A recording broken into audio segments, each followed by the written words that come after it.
Hello student, Hindi व्याकरण में आज हम सीखेंगे कि वर्ण क्या है, इसके भेद, प्रयोग एक्सेट्रा।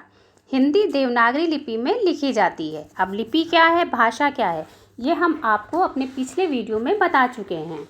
अगर आपने उसे नहीं देखा है तो डिस्क्रिप्शन बॉक्स में उसका लिंक है, आप जाकर उसे देख सकते हैं। देवनागरी लिपि के सभी वर्ण अक्षर कहलाते हैं।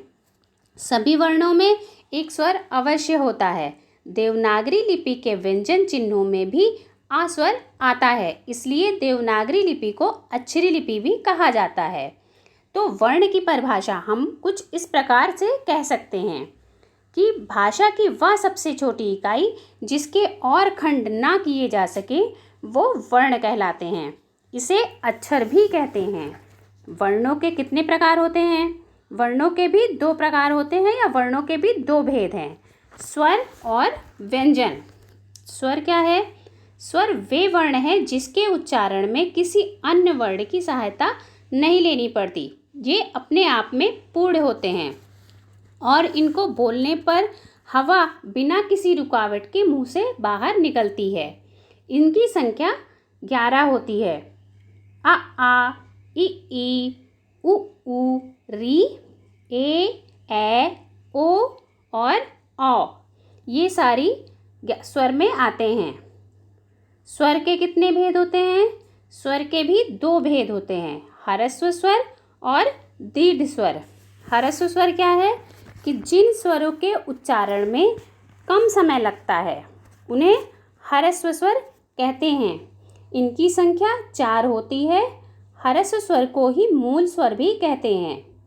अब ये आता है कि दीर्घ स्वर क्या है। तो जिन स्वरों के उच्चारण में ह्रस्व स्वर से 2 गुना समय लगता है उसे दीर्घ स्वर कहते हैं और इनकी संख्या 7 होती है। आ ई उ और री ह्रस्व स्वर में आते हैं और आ ई उ ए ओ और औ ये दीर्घ स्वर में आते हैं।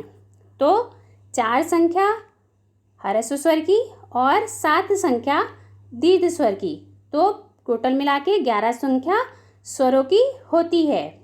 जब ये स्वर व्यंजनों के साथ मिल जाते हैं तो इनकी मात्राएं लिखी जाती हैं। जैसा कि आप चित्र में देख रहे हैं, अ की कोई भी मात्रा नहीं होती लेकिन आ की मात्रा होती है।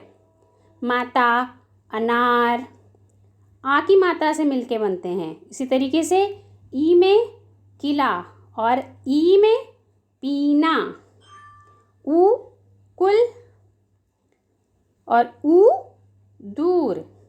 री की मात्रा में जैसे कि वृक्ष, कृपा।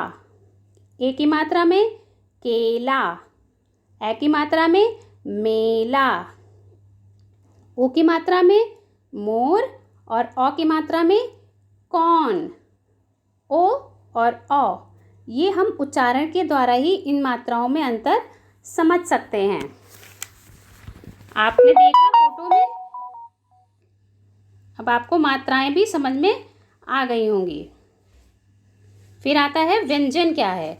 व्यंजन वे वर्ण हैं जो स्वरों की सहायता से बोले जाते हैं। व्यंजनों को बोलने के लिए स्वरों की सहायता लेनी ही पड़ती है और बिना स्वरों की सहायता से व्यंजन का उच्चारण नहीं किया जा सकता।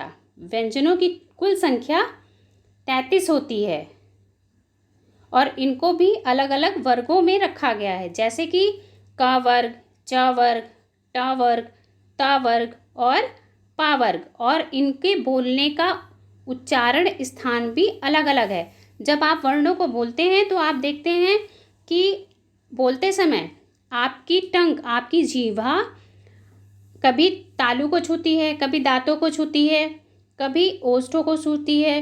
तो उसी तरीके से आप उसके उच्चारण स्थान भी अलग अलग होते हैं। जब वो कभी कभी कंठ से आवाज़ निकलती है तो उसका स्थान, उच्चारण स्थान कंठ हो जाता है। जब उच्चारण करते समय हमारी जीवा तालू को छूती है तो उसका उच्चारण स्थान तालु हो जाता है।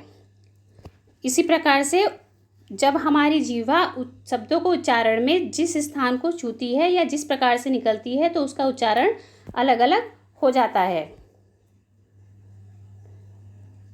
हिंदी भाषा में कुछ ऐसे वर्ण भी हैं जिनकी गिनती ना तो स्वरों में होती है और ना ही व्यंजनों में होती है, इसलिए वे आयोगवाह कहलाते हैं, जो कि निम्न प्रकार से हैं। अनुनासिक आयोगवाह, इनका उच्चारण करते समय वायु नाक से बाहर निकलती है। इसे बिंदु के रूप में लिखा जाता है, जैसे अंग, हंस, गंगा, जंगल, बंदर आदि। अनुनासिक, इसका उच्चारण करते समय वायु नाक और मुंह से बाहर निकलती है, जैसे दंत, आँख, चांद आदि। विसर्ग, विसर्ग क्या है? विसर्ग के उच्चारण में हाँ का हाँ हमारे कानों को सुनाई पड़ता है बाद में, जैसे प्रातः, अतः। इस तरीके के शब्द जो है वो विसर्ग में आते हैं। फिर है संयुक्त व्यंजन। कुछ शब्द दो व्यंजनों के मिलके बनते हैं, इसलिए वे संयुक्त व्यंजन कहलाते हैं,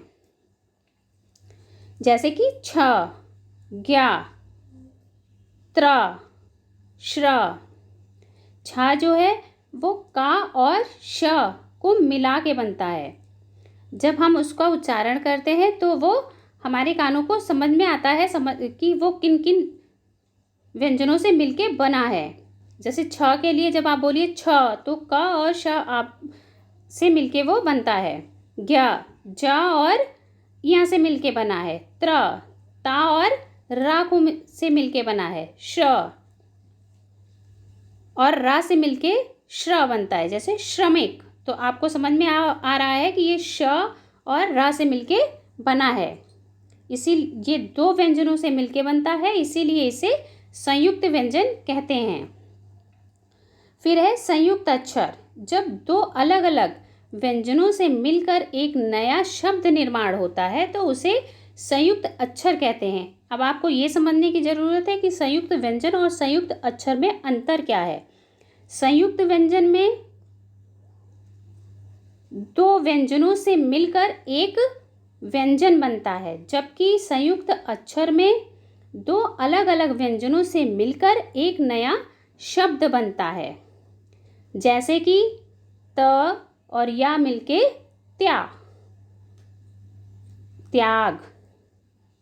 स और त मिलके और य मिलके सत्य।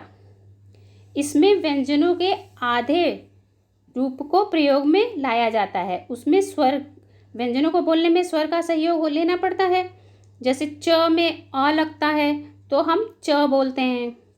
तो इसमें आधे व्यंजनों के आधे अक्षरों को प्रयोग में लाया जाता है। फिर आपका आता है द्वित्व व्यंजन। जब दो समान व्यंजनों का प्रयोग एक साथ किया जाता है तो वे द्वित्व व्यंजन कहलाते हैं, जैसे कि च, च, तो चच शब्द के रूप में उसका हम प्रयोग करेंगे।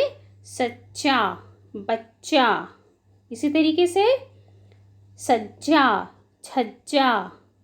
आधा व्यंजन भी प्रयोग करेंगे और पूरा व्यंजन भी प्रयोग करेंगे, जैसे कि पक्का, कच्चा, सिक्का।